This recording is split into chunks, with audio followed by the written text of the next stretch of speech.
தற்போதைய அண்மை செய்தி, டெல்டா பகுதிகளில் 8000 மெட்ரிக் டன்னுக்கும் அதிகமான நெல் மூட்டைகள் மழையில் நனைந்து சேதமாகி இருப்பதாக பாஜக மாநில தலைவர் நயினார் நாகேந்திரன் தெரிவித்திருக்கிறார். இதனால் விவசாயிகளுக்கு ஏக்கருக்கு ரூபாய் 50,000 வழங்க வேண்டும் எனவும் தமிழக அரசுக்கு அவர் கோரிக்கை விடுத்திருக்கக்கூடிய அண்மை செய்தியை பார்த்து வருகிறோம். விவரங்களை செய்தியாளர் லதா வழங்கலாம், கேட்கலாம். லதா, பாஜக மாநில தலைவர் என்னென்ன விஷயங்களை இந்த இதில் குறிப்பிட்டிருக்கிறார்? வணக்கம். பாஜக மாநில தலைவர் நயினார் நாகேந்திரன் திமுக அரசை கண்டித்து எக்ஸ் வலைதள பக்கத்தில் பதிவு ஒன்றை வெளியிட்டிருக்கிறார். அதில் நீரில் மூழ்கிய நெற்பயிர்களுக்கு உடனடி நிவாரணம் வழங்க வேண்டும் என்று கோரிக்கை வைத்திருக்கிறார்.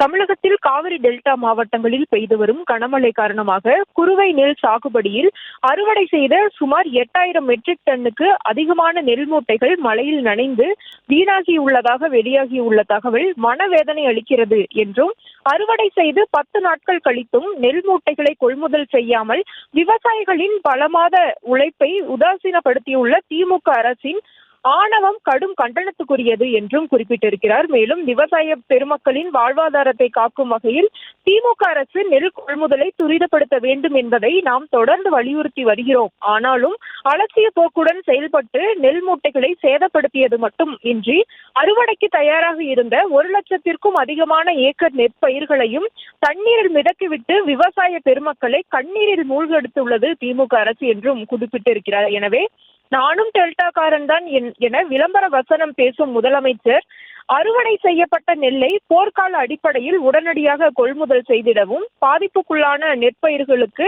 ஏக்கருக்கு 50,000 வீதம் நிவாரணம் வழங்கிடவும் நடவடிக்கை எடுக்க வேண்டும் என்று வலியுறுத்துவதாக நயினார் குறிப்பிட்டிருக்கிறார்.